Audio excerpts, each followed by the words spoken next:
ഇന്നത്തെ നമ്മുടെ റെസിപ്പി വീട്ടിലുള്ള കുറഞ്ഞ ഐറ്റംസ് വെച്ചിട്ട് ഓവനോ ബീറ്ററോ ഒന്നും ഇല്ലാതെ മിക്സിയിൽ ഉണ്ടാക്കിയെടുക്കാൻ പറ്റിയിട്ടുള്ള നല്ല സിമ്പിളായിട്ടുള്ള അടിപൊളി ടേസ്റ്റുള്ള ഒരു കേക്കിൻ്റെ റെസിപ്പിയാണ്.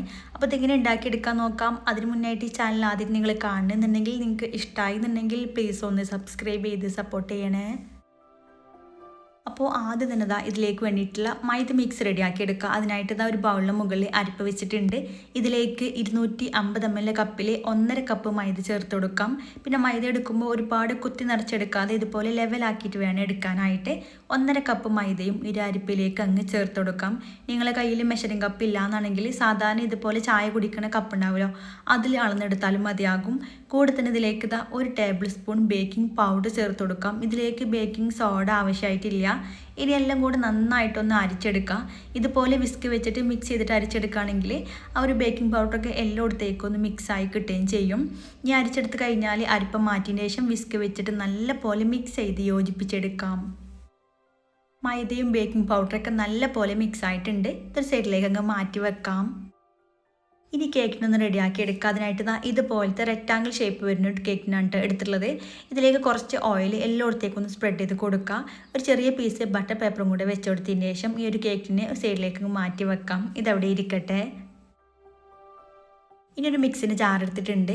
ഇതിലേക്ക് 3 മുട്ട പൊട്ടിച്ചിട്ട് ചേർത്ത് കൊടുക്കാം. മുട്ട എടുക്കുമ്പോൾ ഫ്രിഡ്ജിൽ വെച്ചിട്ടുള്ള മുട്ട ആയിരുന്നാലും പ്രശ്നമൊന്നുമില്ല. തണുപ്പുള്ള മുട്ടയും ഏത് മുട്ട വേണമെങ്കിലും എടുക്കാവുന്നേ ഉള്ളൂ. 3 മുട്ടയും കൂടെ ഒരു മിക്സിന് ജാറിലേക്ക് അങ്ങ് ചേർത്ത് കൊടുക്കാം. കൂടെ തന്നെ ഇതിലേക്ക് 1/2 കപ്പ് പാലും കൂടെ ചേർത്ത് കൊടുക്കാം. നോർമലായിട്ടുള്ള പാലാണ് ഇവിടെ എടുത്തിട്ടുള്ളത്. പാലും കൂടെ ചേർത്ത് കഴിഞ്ഞാൽ നല്ലൊരു ഫ്ലേവറിന് വേണ്ടിയിട്ട് 1 ടീസ്പൂൺ വനില എസൻസും കൂടെ ചേർത്ത് കൊടുക്കാം. നിങ്ങളുടെ കയ്യിൽ എസൻസ് ഇല്ലാന്നുണ്ടെങ്കിൽ ഏലക്കാപ്പൊടി ചേർത്താലും മതിയാകും. ഇതിലേക്ക് മധുരത്തിന് ആവശ്യമായിട്ട് 1/4 കപ്പ് പഞ്ചസാരയും കൂടെ ചേർത്ത് കൊടുക്കാം. ഇത് കറക്റ്റായിട്ടുള്ള ഒരു മധുരമാണ് കേട്ടോ ഉള്ളത്. ഇനി ഇത്രയും തീരെ മധുരം വേണ്ടെന്നുണ്ടെങ്കിൽ പഞ്ചസാരൻ്റെ അളവ് കുറച്ചിട്ടെടുത്താൽ മതിയാകും. ഇനി പഞ്ചസാര എടുത്ത അതേ മെഷർമെൻറ്റിൽ സെയിം 1/4 കപ്പ് ഓയിലും കൂടെ ചേർത്ത് കൊടുക്കാം. ഓയിലും കൂടെ ചേർത്ത് കഴിഞ്ഞാൽ നന്നായിട്ടൊന്ന് അടിച്ചെടുക്കുക. ഒരു 2 മിനിറ്റ് നല്ല പോലെ തന്നെ അടിച്ചെടുക്കണം. ഇതിൽ ചേർത്തുള്ള ഒരു പഞ്ചസാരയൊക്കെ നല്ല പോലെ മെൽറ്റായിട്ട് കിട്ടണം. ഇവിടെ മൊത്തത്തിൽ നല്ല രീതിയിൽ തന്നെ അടിച്ചെടുത്തിട്ടുണ്ട്. പഞ്ചസാരയൊക്കെ നന്നായിട്ട് മെൽറ്റായിട്ട് വന്നിട്ടുണ്ട്. ഇനി ഇത് മൊത്തത്തിൽ ഒരു ബൗളിലേക്ക് അങ്ങ് ചേർത്ത് കൊടുക്കാം.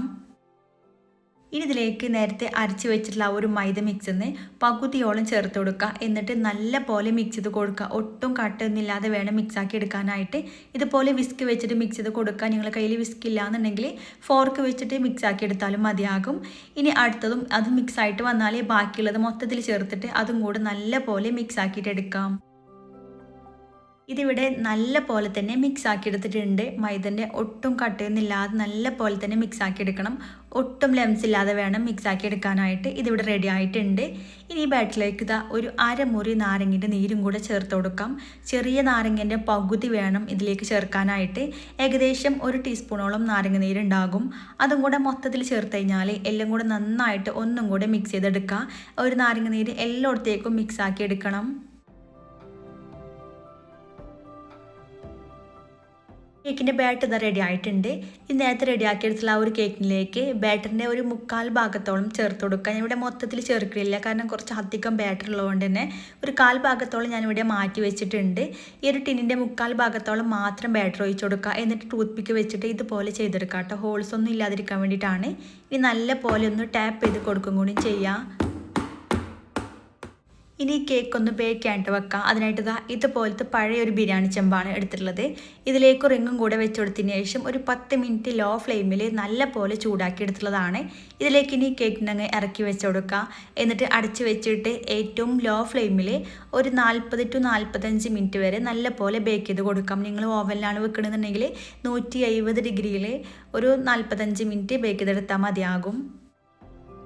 ഇപ്പോൾ ഒരു 45 മിനിറ്റ് കഴിഞ്ഞ് ഒരു 50 മിനിറ്റോളം ആയിട്ടുണ്ട്. കേക്ക് നല്ല പോലെ ബേക്കായി വന്നിട്ടുണ്ട്. ഉള്ളിൽ വെന്തോ അറിയാൻ വേണ്ടിയിട്ട് ഇതുപോലെ ടൂത്ത് പിക്ക് വെച്ചിട്ട് കുത്തി കൊടുത്ത് നോക്കുക. ഇതിൽ ഒട്ടും ഒട്ടി പിടിച്ചിട്ട് നല്ല ക്ലീൻ ആയിട്ട് വന്നിട്ടുണ്ട്. അപ്പോൾ ഉള്ളൊക്കെ നല്ല പോലെ കുക്കായി വന്നിട്ടുണ്ട്. ഇനി തണുക്കാനായിട്ട് അങ്ങ് മാറ്റി വെക്കാം. കേക്ക് നല്ല പോലെ തണുത്ത് കഴിഞ്ഞാൽ ടിന്നിൽ നിന്ന് മാറ്റി വെക്കാം. ഞാൻ ചൂടോട് കൂടിയിട്ട് കേക്കിൽ നിന്ന് ഇളക്കി എടുത്തുകൊണ്ട് തന്നെ സൈഡൊക്കെ ചെറുതായിട്ടൊന്ന് കട്ടായി പോയിട്ടുണ്ട്. അപ്പോൾ നിങ്ങൾ എടുക്കുമ്പോൾ നന്നായിട്ട് തണുത്തതിന് ശേഷം വേണം കേട്ടോ ടിന്നിൽ നിന്ന് മാറ്റിയെടുക്കാനായിട്ട്. നിങ്ങൾക്ക് ഇഷ്ടമുള്ള രീതിയിൽ കട്ട് ചെയ്തിട്ട് എടുക്കാം. നല്ല ടേസ്റ്റുള്ളൊരു കേക്കാണിത് കഴിക്കാനായിട്ട്. കുറഞ്ഞ ചേരുവയിൽ സിമ്പിളായിട്ട് ഉണ്ടാക്കിയെടുക്കാൻ പറ്റില്ല, അടിപൊളി ടേസ്റ്റുള്ളൊരു കേക്കാണിത്. ഉറപ്പായിട്ടൊന്ന് ട്രൈ ചെയ്ത് നോക്കുക, നിങ്ങൾക്ക് എന്തായാലും ഇഷ്ടമാകും.